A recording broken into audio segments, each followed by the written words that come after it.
સુરત શહેરમાં રાત્રિ સમયે ચોરોનો આતંક વધી રહ્યો છે અને પેટ્રોલિંગ કરતી પોલીસ માત્ર ઊંઘતી હોય તેવા સવાલો ઊભા થઈ રહ્યા છે।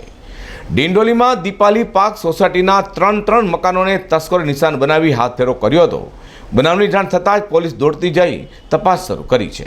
સુરતમાં ગુનાખોરીનો ગ્રાફ દિવસે ને દિવસે વધી રહ્યો છે અને તેમાં પણ અલગ અલગ વિસ્તારોમાં તો રોજ ચોરીઓની ઘટના બની છે।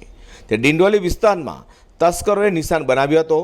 ડિંડોલી ખાતે આવેલા નવા ગામની દીપાલી પાર્ક સોસાયટીમાં તસ્કરોએ હાથફેરો કર્યો છે।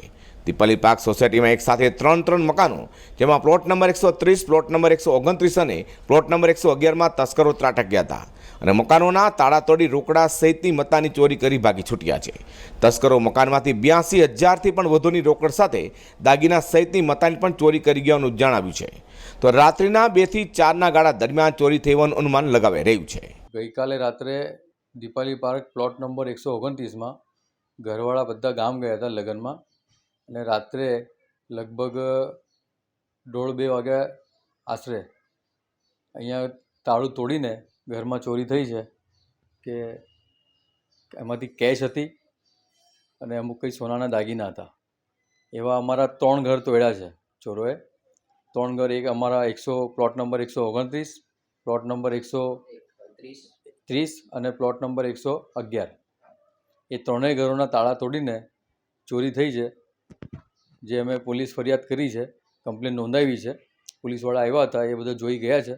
હવે આગળની કાર્યવાહી શું કરે છે એ જોઈએ। હવે તમારા ઘરમાંથી કુલ કેટલી રકમ ને કેટલું દાગીનું અહીંથી લઈ ગયા છે? અમારા ઘરમાંથી કુલ કેશ હતી 27,000 ને પ્લસ ઉપરથી 10-11,000 કંઈ હતા જે નહીં મળ્યા પાછા, ને એમાં સોનાનું એક વસ્તુ હતી, સોનાની ચેન હતી। ગઈકાલના મારું નામ કલ્પેશ છે। હું 130 પ્લોટ નંબરમાં રહું છું, દીપાલી પાર્કમાં। અમે કાલે એટલે 1 વાગ્યા સુધી જાગતા હતા, એટલે 1 વાગ્યા પછી અમને જરાક અવાજ આવ્યું હતું, એટલે અમે ધ્યાન નથી આપ્યું એટલું બધું। એના પછી અમે 6 વાગે ઉઠ્યા સવારે, તો અમે ઉપર ઉતરતા હતા, તો ઉપરથી પેલો દરવાજો લગાવીને એટલે અમને બંધ કરી દીધેલું, એટલે અમે ઉતરતા અમને કંઈ ખબર નથી પડી, બરાબર। એના પછી અમે સવારે 6 વાગે જોયું તો અમારા ઘરના તાળા તૂટેલા હતા। પછી અમે જોયું તો સામેવાળાના પણ ઘરના તાળા તૂટેલા, પછી બાજુમાં જોયું તો બાજુવાળાનો પણ તૂટેલા। તો પછી અમે બધાએ જઈને પોલીસ કમ્પ્લેન કરી છે।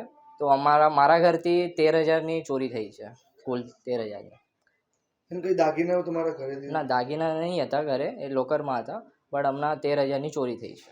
શું પોલીસ ફરિયાદ નોંધાવી હતી? યસ, પોલીસ કરે છે એમની કાર્યવાહી। એ લોકો જોઈ ગયા બધું અને એ લોકો કરવાના છે કાર્યવાહી। ડિંડોલી વિસ્તારમાં આવેલા દીપાલી પાર્ક સોસાયટીના એક સાથે ત્રણ મકાનોના તારા તૂટતા સ્થાનિકોમાં ડરનો માહોલ રીતસર જોવા મળ્યો હતો અને નાઇટ પેટ્રોલિંગ કરતી પોલીસ સામે લોકોએ સવાલ ઊભા કર્યા છે।